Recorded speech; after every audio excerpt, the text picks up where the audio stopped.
Give the people here at Street TV an introduction of who you are and where we're at right now.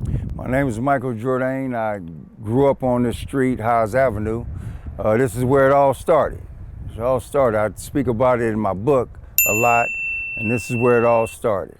Okay, well, the name of my book is Hood Legends. That's the volume 1, and there's a volume 2. Volume 2 is Hood Legends, This Thing We Started. It's basically about my life story growing up in South Central Los Angeles. It has a lot of good people in there, different hood legends that grew up and made a big difference in this neighborhood. Right now we're standing right in front of the house I grew up, which is 5927 Howes Avenue. I grew up there. I went to 59th Street School. We had a lot of things going on over on this neighborhood. Believe it or not, Prince, his cousin Norman Blackman stayed around the corner, and he would be here practicing, playing his drums and things like that. So, you know, it was a pleasure. Got a chance to meet him when he was little, you know, and a lot of things happened. Matter of fact, Enid Jackson, she grew up right here in this house with the Huntleys because she was adopted. And later on, she ended up meeting Jackie Jackson and got married. So a lot of things, mystical things happened right here in the hood. I grew up in this house with my sisters and brothers, 3 sisters, 1 brother, and my mother alone. You know, she was in the house, and she raised 5 kids by herself. Like I said, we had great times. You know, this whole neighborhood came together as one. You know, it was like a big family. And I talk about in the book about we had bullies on the block. Well, at least one family everybody was afraid of. I talk about it in the book, and they also lived here.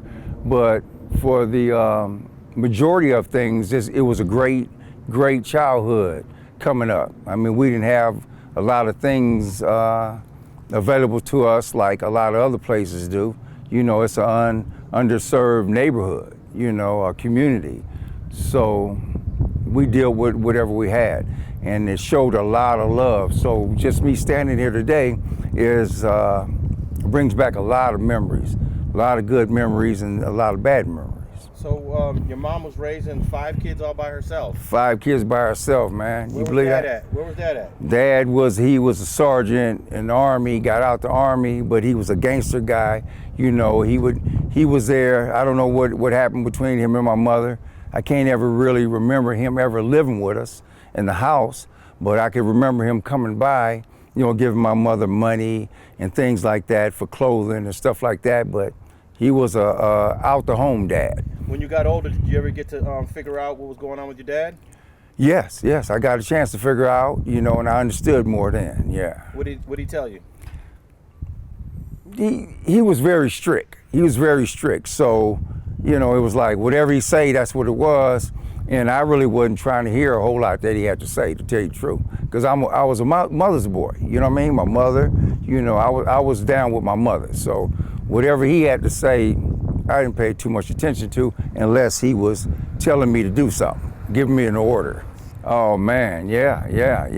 You know, going to Van Ness Park. That's where it all happened when the gang activity stuff came in, because we would go to the park, play football, go swimming, and we would see gang members, and we would see people like hustlers, you know, girls with short skirts on, fine, you know, dudes with jewelry on, money, fly cars, you know, those were our role models. You know, it may have been robbers, murderers, thieves, you name it, you know, they had it at the park.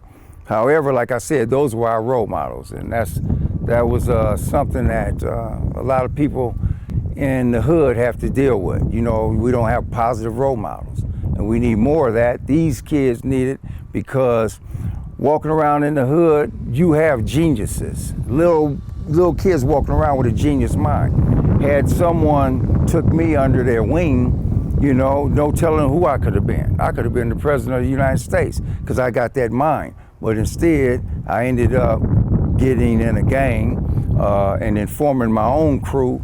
And then after that, you know, into drugs and became a kingpin. Yeah, when I first started hearing about the Crips, I was going to I went from 59 elementary school to Horace Mann. We used to cross the tracks over here and go there. And that's when I started hearing about Tookie. It was all about Tookie. And then a girl that went there, she was the finest girl in school, named Francine, and she used to get at me. And one day she kept on wanting me to introduce me to her big brother, Tookie. So I was like, what for? You know, and she said she just wanted me to meet him. When I finally met him, you know, I got a chance to see who he was, and we became real cool. Well, I was younger, so he didn't really, I was just his little sister's friend, you know what I mean? And so therefore, we didn't have that relationship. We formed a relationship later on, like this. Me growing up, you know, I'm Creole, so I actually had problems with people that look like us, with color. You know, some wouldn't accept me. They would call me a Hawaiian, call me a Mexican, call me all these different names. So I always was fighting, you know, trying to just, you know, make a stand. You know what I mean? That I was no pushover. You wouldn't go push over me. So as far as Crips and things like that, I never was swayed to that because it was more Van Ness than it was Crips over here in the neighborhood. Now, it was 500 Crips, you know, that they overpowered all the Van Ness gang and the Brims.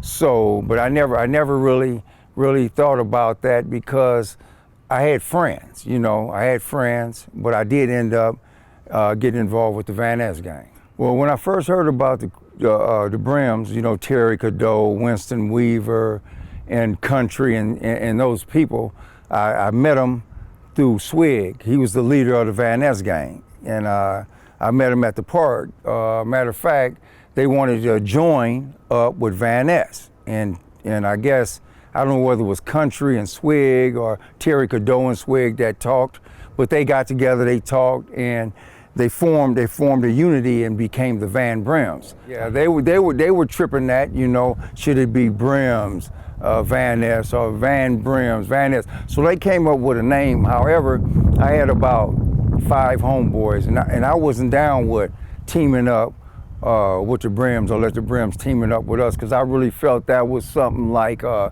weakness. So what I did is I got my crew of 5, and I told Swig, you know, we all showed him love. We hugged, shook hands and all that. I told him that I wasn't with that. You know what I mean? So I took my crew, but we did represent Van Ness. You know what I'm saying? We still represent it. And but my main thing was basically, in my mind, I always wanted to be a hustler, get into hustling life, because that's where the money was. I didn't see a whole lot in, you know, shooting at people that look like me. Now, what do you think was the motivation behind Swig and the Brims discussing an alliance at that time? Well, I knew for one thing that Swig and Country and Terry Cadeau, they had been friends. They had been friends, and they were like, you know, hey, the people are against us, you know what I mean? And they thought about the numbers that the West Side Cribs had, and they couldn't match it. So, you know, they were going to, the Brims were going to Manual Arts. So it was like a big thing, and the Crips was just overpowering. So they figured teaming up, and that's when Swig and Country and Terry Cadeau got together and brought it to us. We was at Van Ness Park. Yeah, you know, my mother was a very educated woman and very intelligent, man. And she used to always say, what are you going to that park for? It's a bunch of idiots up there, or, you know, troublemakers. And she called them bad actors. And it was a trip because later on in life, I heard the word bad actors. And she called me a bad actor, you know, and I didn't like it, but that's what she called me. And she was at the point to where she did everything she could as a mother, you know, raising 5 kids. And I was a boy. I needed that father to be there, you know, to actually, you know, make me stand up and be a right, upright citizen in the community. But at the time, I was like, you know, I wasn't trying to really, I showed her respect and showed her love. I would never disrespect her, so I always showed her love. But when we were migrating to the park and all the things we saw in the hood, that's what we got adapted to. But my mother, yes, she was a person, she picked up real fast.